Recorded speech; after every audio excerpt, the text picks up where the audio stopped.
इथं 10 क्विंटल उत्पादन आले शेतकरी थोडा उंच हात करतात. ज्यांना 10 क्विंटल उत्पन्न आलं एकरी 1 2 3 4 5 6 7 8 9 10 11 आणि 12 जवळपास इथं 50 लोक येतात. 50 लोकांपैकी 12 लोकांना उत्पादन आले 10 क्विंटल. त्याच्यानंतर आता या शेतकऱ्याला विचारतो, समजा तुम्हाला 12 क्विंटल उत्पन्न 10 क्विंटल एकरी उत्पादन आलं, हे कसं काढलं तुम्ही? एकूण किती एकर कापूस लावला होता? किती पिशव्या लावल्या होत्या? 4 पिशव्या. काय अंतरावरती? 4/6. म्हणजे जवळपास तुमचं 2 एकर क्षेत्र होतं, बरोबर आहे. 2 एकर मध्ये एकूण कापूस किती झाला? 2 एकर मध्ये सगळ्या मिळून कापूस किती झाला? 15. म्हणजे ॲव्हरेज किती आलं? ज्या शेतकऱ्याला 10 क्विंटल म्हटले 2 एकरचं आपण जर कॅल्क्युलेशन केलं तर त्यांना उत्पादन आलं टोटल 15 म्हणजे एकरी उत्पादन आलं 7.5 क्विंटल. म्हणजे 2.5 क्विंटलचा आपला याच ठिकाणी गॅप पडला. आता परत अजून एक जणाला इकडे कोणाला 10 क्विंटल तुम्हाला आलं ना? तुम्ही टोटल कापूस किती लावला होता? 12 बॅग म्हणजे 6 एकर. 6 एकर मध्ये किती आलं टोटल उत्पन्न?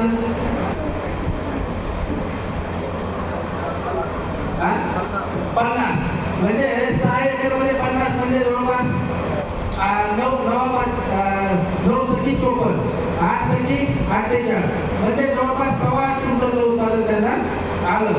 म्हणजे सांगायचं तात्पर्य की जे ऍक्च्युअल आलं आपल्याला त्याच्यामध्येही आपली जी भावना कमी सांगायची नाहीये, तर आपण जास्तच असं सांगतो. पण जर खरोखर आपल्याला एकरी 10 क्विंटल काढायचं असेल तर तुम्हाला काही स्ट्रॅटेजी लावावं लागेल. त्या मध्यम जमिनीमध्ये किती उत्पन्न येत आहे? मध्यम 7 क्विंटल. 7 क्विंटल ते 9 क्विंटल पर्यंत उत्पादन आले शेतकऱ्यांना आकड्यावरती करा. 7 क्विंटल ते 9 क्विंटल सर्वांना 7 क्विंटल ते 9 क्विंटल आले नाही? ठीक आहे. 7 क्विंटल ते 9 क्विंटल उत्पन्न आलेले शेतकरी एकाला नाही. ठीक आहे. 0 आहे ना? आणि हलक्या जमिनीत किती देत आहे? हलक्या जमिनीत गेल्या वर्षी सोडा, त्याच्या मागच्या वर्षी सांगा. इथं हे मागच्या वर्षीचं सोडा, त्याच्या मागच्या वर्षीचं उत्पन्न सांगा. इथं किती झालं? 5.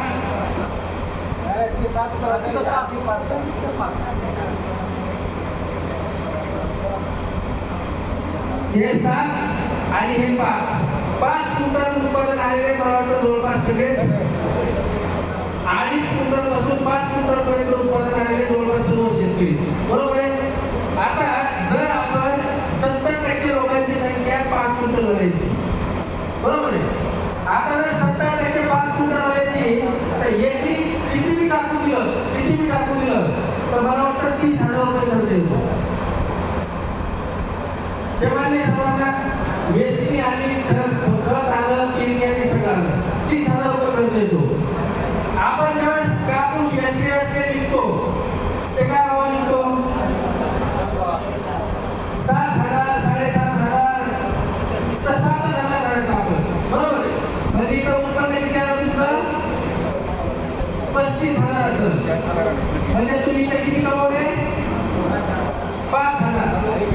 आता 5,000 तुम्ही काय केलं? तुम्ही स्वतःचं घरच्याचं काही धरलं नाही, तुम्ही फक्त आपणच धरलं, बाहेरच्या माणसाचं लावायचं धरलं. मग आपल्याला काय करायचंय? तुम्हाला पटलं तर तयार व्हायचं, नाही पटलं तर तुमची पारंपरिक पद्धतीची शेती तुमची चालू द्यायची. आता आपल्याला काय करायचंय? या ठिकाणी कमीत कमी आपलं 12 क्विंटल उत्पन्न हक्कात झालं पाहिजे. किती? 12 क्विंटल. किती इथं किती येत आहे? 7. हक्काचे टाकायचे आपलं 10 क्विंटल.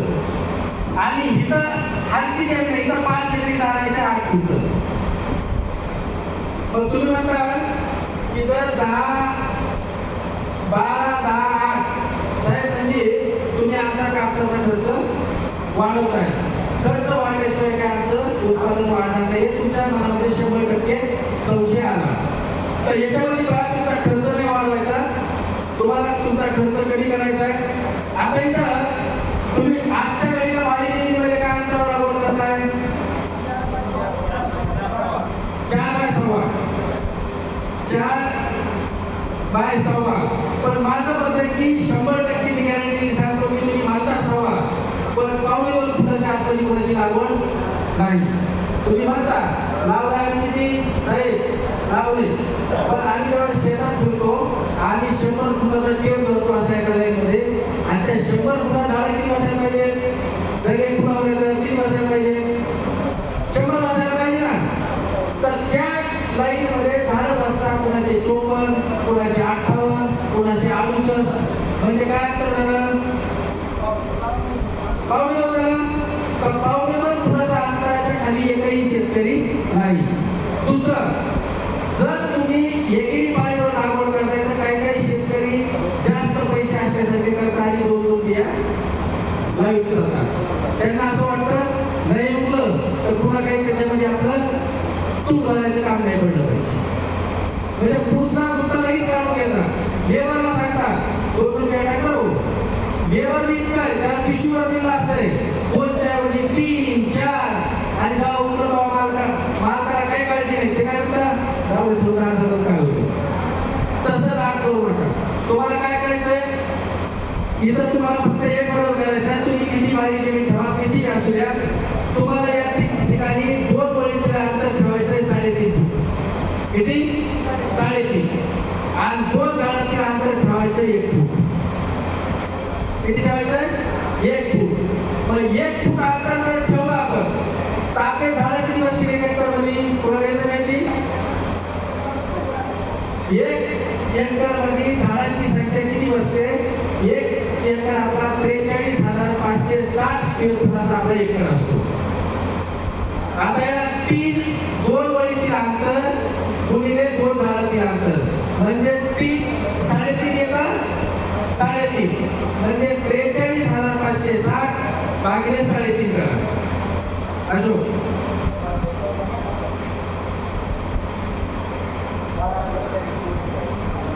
12,445 झाडं बसते. आता हे जे झाडं बसते ते 100% उगवतात का पूर्ण? नाही उगवत. म्हणजे 10% त्याच्यामध्ये तुम्हाला उगवण शक्ती कमी मिळते. जर या ठिकाणी 10% काढले तर 1200 झाडं वजा झाले. खाली किती राहिले?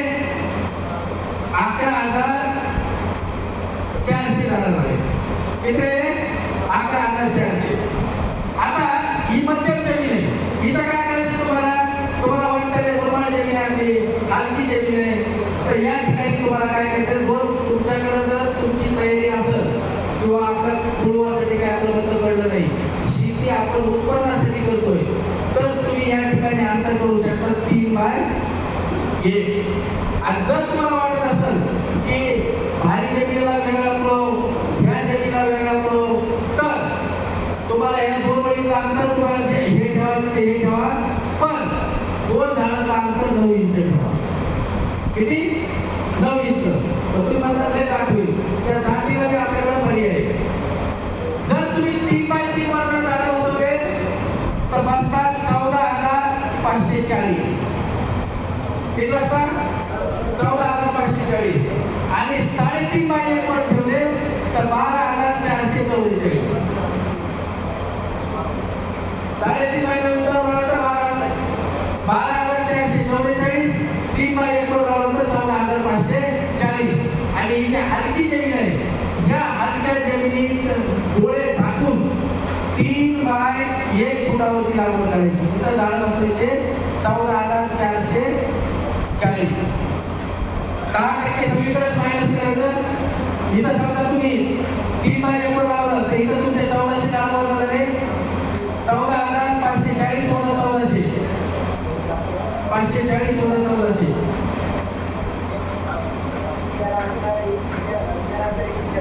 13,140. इथं मी 10% मायनस केले 1400. इथं मी तुमच्या झाडं बसतील 13,140.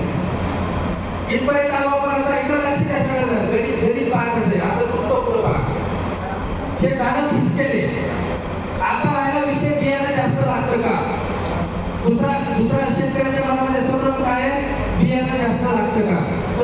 जास्त लागत नाही. तुम्ही काय करता तुमच्या पद्धतीने पुढे 2-2 बिया 1-1 बी लावताय. तर आमची रिक्वेस्ट आहे तुम्हाला हात जोडून तुम्ही ह्या अंतरावर चालल्यानंतर फक्त सिंगल बियाणं लावायचा. एक बीच्या पुढे बियाणं लावायचं नाही. आज तुम्ही 1 एकर मध्ये किती झाडं लावताय?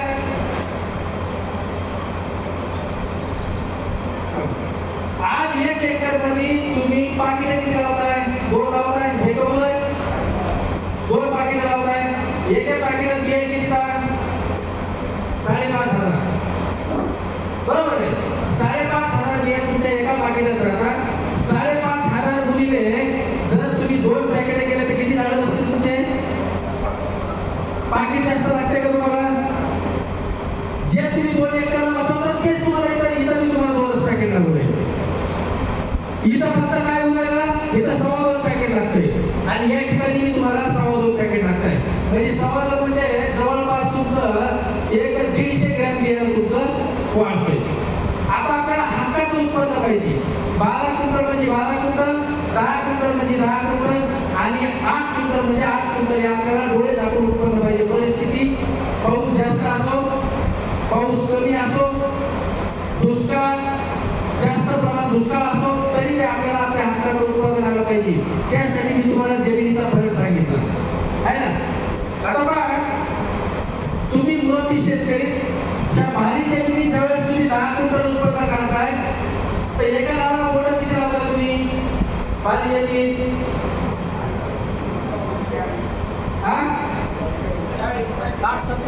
70 साहेबांचं म्हणजे 70 बोट लागताय. आता इथं 70 बोट लागले. बरोबर आहे.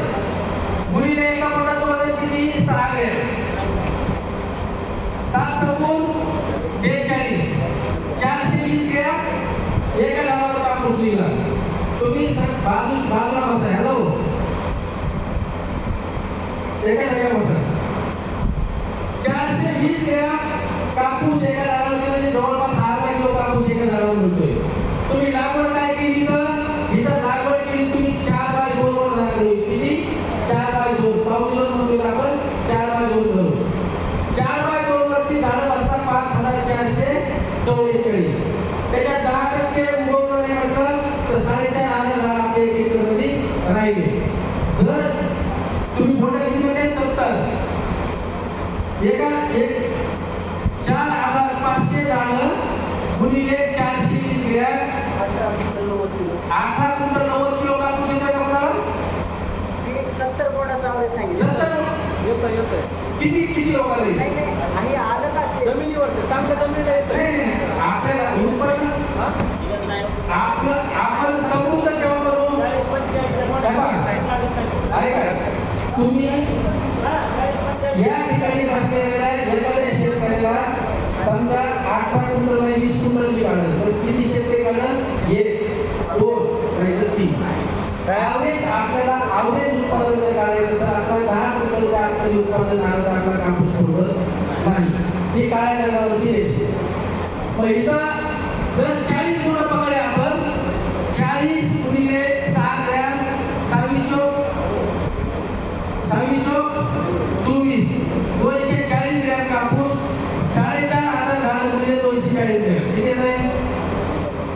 11 क्विंटल 90 किलो म्हणजे 40 बोट आपल्या शेतामध्ये लागत नाही. हे तर म्हणजे जर तुम्हाला 10 क्विंटल उत्पन्न येतंय तर याचा अर्थ तुमच्या शेतामध्ये 30 बोट लागतात. ॲव्हरेज झाडाला किती? 30. बरोबर आहे. मग आपल्याला याच्यातून हक्काचं उत्पादन इथपर्यंत समजलं तुम्हाला? तर आता आपल्याला हक्काचं उत्पादन जर काढायचंय तर त्यासाठी काय करायचंय बा?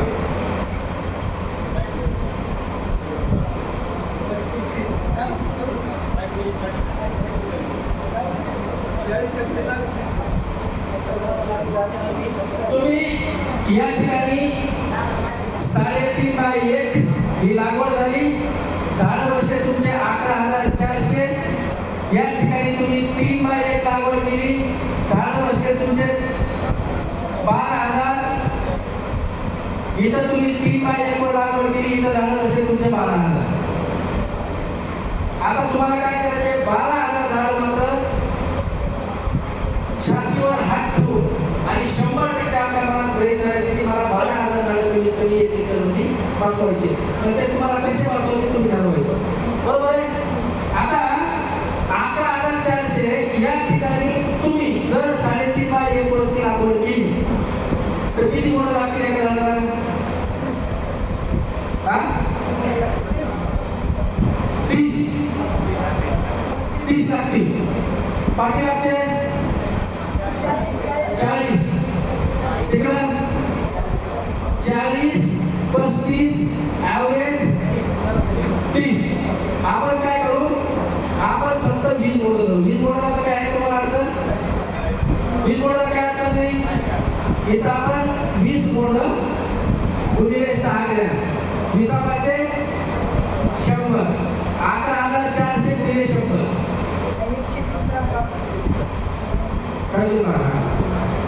120 ग्रॅम निघतोय. तर 11,400 गुणिले 120 ग्रॅम किती झाले?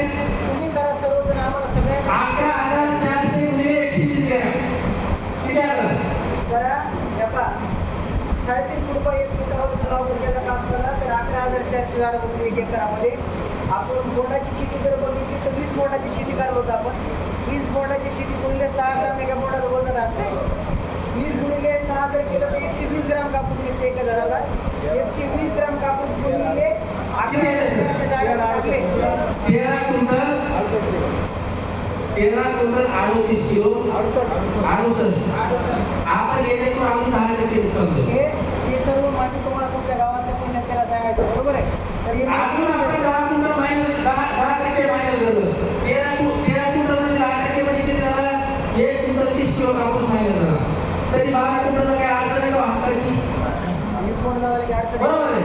पण आपली मानसिकता काय झाली की जोपर्यंत कापूस आपला डोक्याच्या वर जात नाही आणि त्याला कमीत कमी 10 बार आपण फवारणी 5 बार फवारणी 7 बार फवारणी जोपर्यंत बायोची घेत नाही तोपर्यंत आपलं समाधानच होत नाही. मग अंतर पडेल 2 काड्याचं अंतर लांब पडेल 2 बोटाचं अंतर बी लांब होईल. त्याच्यानंतर 3 बाय 1 वरती झालं किती बसले तुम्ही? 12,000. ज्या ठिकाणी तुम्हाला इथं 20 बोट लागले ते किती लागतील? दुसरं इथं तुमचे 20 बोट पकडले ज्याचे 25 लागतील ज्याच्यात ताकद आहे 25 बोट लागले तर किती? 15. ज्याचे 30 लागले त्याला 18. ज्याला 35 लागले त्याला 20. तर ही जशी तुमची बोटाची संख्या वाढेल तसं तुमचं उत्पादन तुमची वाढू शकतं. दुसरं इथं तुमची इथं किती लागतील बोट? 15.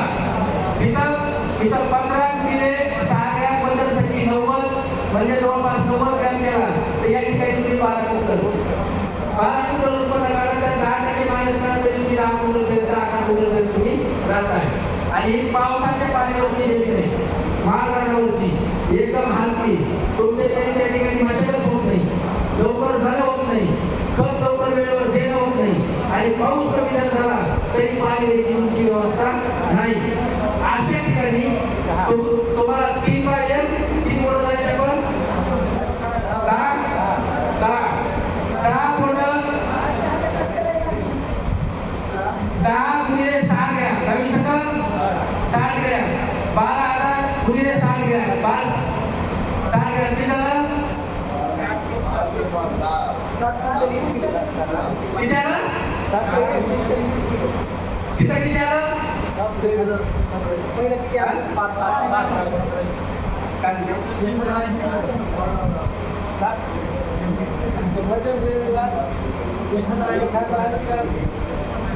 इथं का? इथं आता नाही इथं पदरसिटी 90 11,000 झालं 12,000 झालं गुणिले 90 ग्रॅम किती झालं? 10 क्विंटल 80 किलो 10.80. काय याच्यात काय नुकसान आहे आपलं? काय हॅलो पाठीमागचे याच्यात काही नुकसान आहे? बरं याला आता दुसरा प्रश्न आहे आपला. पहिला प्रश्न होता की बियाणं जास्त लागेल, बियाणं जास्त लागणार नाही हा तर विषय क्लिअर झाला तुमचा. आता दुसरा विषय तुमचा जर साहेब एवढं दाट लावलं तर बोर्ड सडते, त्याच्यानंतर कोणाव्याचा त्रास होईल,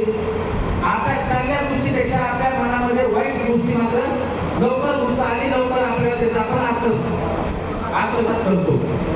या ठिकाणी पहा तुम्हाला ज्या शेतकऱ्याला 10 क्विंटल एकरी उत्पादन घ्यायचे कमीत कमी त्यांनी 5 गोष्टीचं पालन करायचंय. एक,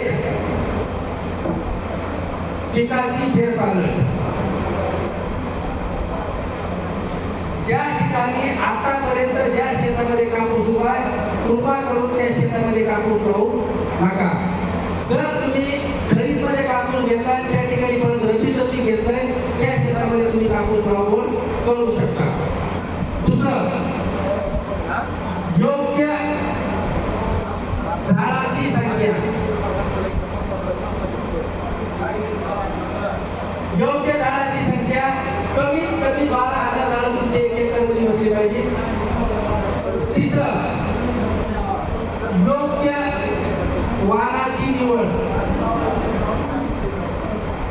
योग्य वाणाची निवड. चौथं, खत व्यवस्थापन. आणि 5वं, फवारणी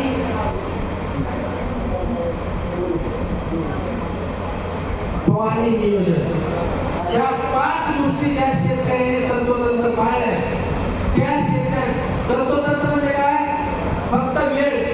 तुम्ही जर त्या शेतामध्ये रोजच मी शेतात जातोय आणि तरी उत्पन्न वाढा ना तर रोज शेतामध्ये जाण्यापेक्षा त्या पिकाला कोणत्या वेळेस काय पाहिजे हे जर तुम्हाला कळलं तर तुमचं उत्पादन वाढेल.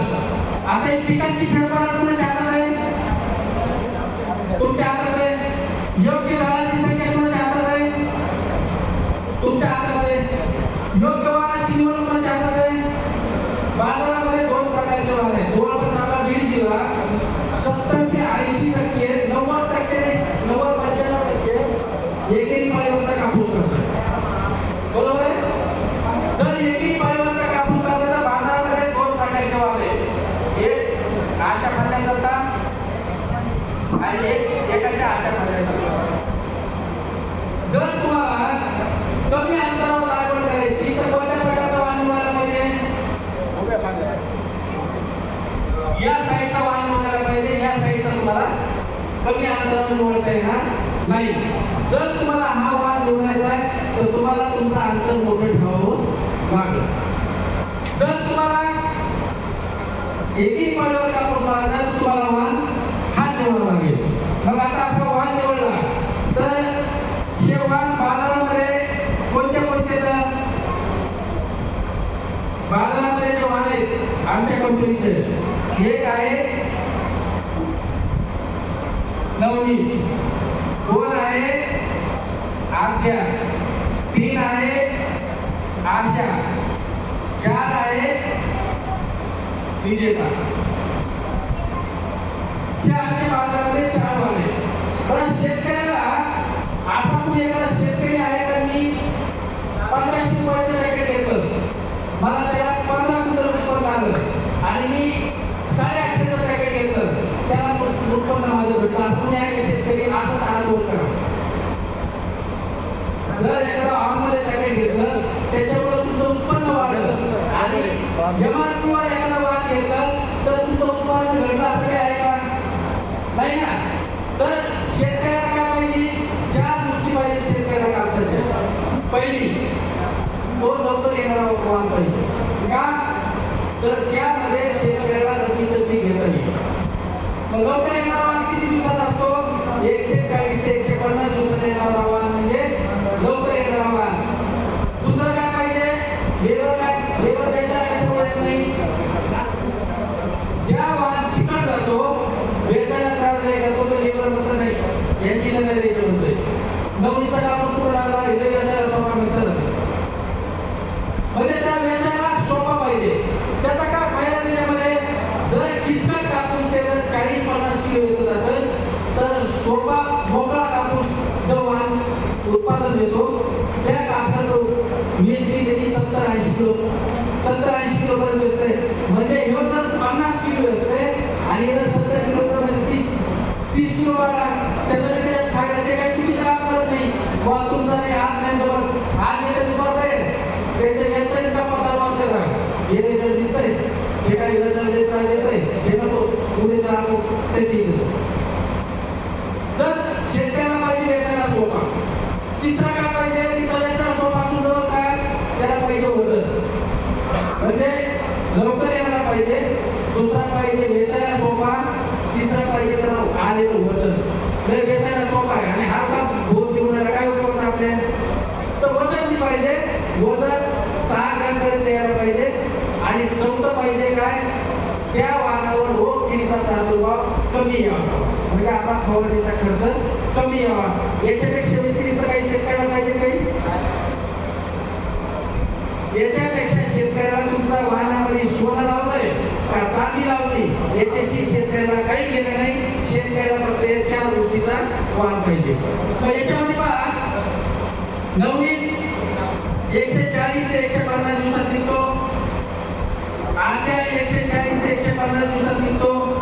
आशा 140 ते 150 दिवसात. आणि विजेता ज्या शेतकऱ्याकडे महाराणाची जमीन आहे, हलकी जमीन आहे, पावसाच्या पाण्यावरची जमीन आहे, त्या ठिकाणी जो शेतकरी विजेता 3 बाय 9 इंचावर मिळावं, 3 बाय 1 फुटावर मिळावं, 3 बाय अर्ध्या फुटावर मिळावं, तरी मी हा वाहन तुम्हाला एकरी हलक्या रानात 10 क्विंटलपर्यंत उत्पादन देतो. याचाही कालावधी 140 ते 150 दिवसाचा. आता तुम्ही बाजारामध्ये गेल्यानंतर बा काय करता, याच्या 2 द्या, त्या 2 द्या, त्या 2 द्या, घरी नेतात. घरी नेलं की घरच्याला सांगता हे काय ते भारी जमिनीत लाव, हे काय ते हलक्या जमिनीत लाव. लागवड सुद्धा तुमची योग्य वाहनानुसार योग्य जमिनीत झाली पाहिजे. जर तुमची जमीन भारी तर त्या ठिकाणी तुम्ही ह्या वाहनाची निवड करा. ज्या शेतकऱ्याकडं काळीभोर जमीन आहे, काळीभोर जमीन आहे, ज्या शेतकऱ्याकडे एखाद्या पाणी द्यायची व्यवस्था आहे, ज्याला 18-20 क्विंटल पर्यंत उत्पादन घ्यायचंय, त्यांनी हा वाहन निवडायचा.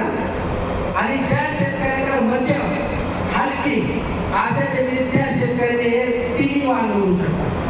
काही अडचण नाही. उभट वाढणारे, लवकर येणारे, बोटाचं वजन जाड आहे, वजन चांगलं आहे आणि त्याचबरोबर वेचायलाही सोपं आहे. म्हणजे 4 गुण याच्यामध्ये आहे. आता तुम्ही वाहनाची निवड केली, या वाहनाची खासियत काय का, तुम्हाला मी या वाहनाची खासियत दाखवतो.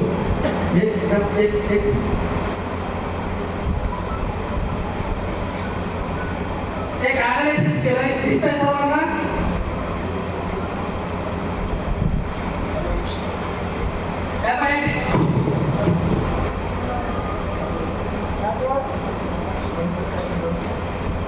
या ठिकाणी तुम्हाला दिसत का, या पाठीमागं नवनीत यील्डचं पुढे यील्ड अनालिसिस.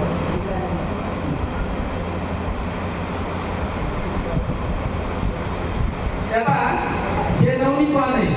ह्या नवनीत वाहनाची टेस्ट बाजारामधल्या कोणत्या वाहनासोबत घेतली, एक आहे कबड्डी, त्याच्यापेक्षा नवनीतला 10% उत्पादन जास्त मिळतंय. म्हणजे कबड्डीला जर तुम्हाला 10 क्विंटल उत्पन्न येत असेल तर नवनीतला तुम्हाला 11 क्विंटल येईल. त्याच्यानंतर आपल्याकडे चालणारं बाहुबली आणि 704 आणि जंगी, ह्या 3 वाहनापेक्षा जंगीपेक्षा 13% उत्पन्न जास्त येतंय नवनीतला. त्याच्यानंतर बाहुबलीपेक्षा 16% उत्पन्न जास्त येतंय आणि US 704 पेक्षा 21% उत्पादन नवनीतला जास्त आहे. म्हणजे जे आपल्या बाजारात चालताय वाहन त्याच्यापेक्षा तुम्हाला 10% पासून 21% पर्यंत तुम्हाला उत्पादन जास्त येते. पुढं विजेता वाहन आहे. ह्या विजेता वाहनाची जी टेस्टिंग केली आम्ही कोणासोबत केली, स्विफ्ट, अजित 5 आणि अजित 155. ह्या 3 वाहनापेक्षा याचं स्विफ्टपेक्षा विजेताचं उत्पादन आहे 36% जास्त, अजितपेक्षा 36% आणि रोहित अवतार आहे तो स्विफ्टपेक्षा 15% उत्पन्न जास्त आहे, अजितपेक्षा 20% उत्पन्न जास्त आहे आणि 155 पेक्षा 24% उत्पादन विजेतामध्ये जास्त आहे. पुढं त्या आद्यावाने, त्या आद्यावानाचं पहा, आद्यावानामध्ये कबड्डीपेक्षा आद्यामध्ये 21% उत्पन्न जास्त आहे. त्याच्यानंतर बसंतपेक्षा 8% उत्पादन जास्त आहे, 659 पेक्षा 13% उत्पादन जास्त आहे. म्हणजे 6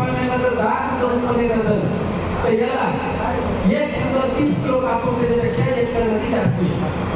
त्याच्यानंतर 70-67 पेक्षा 13% उत्पादन या आपल्या वाणामध्ये जास्त.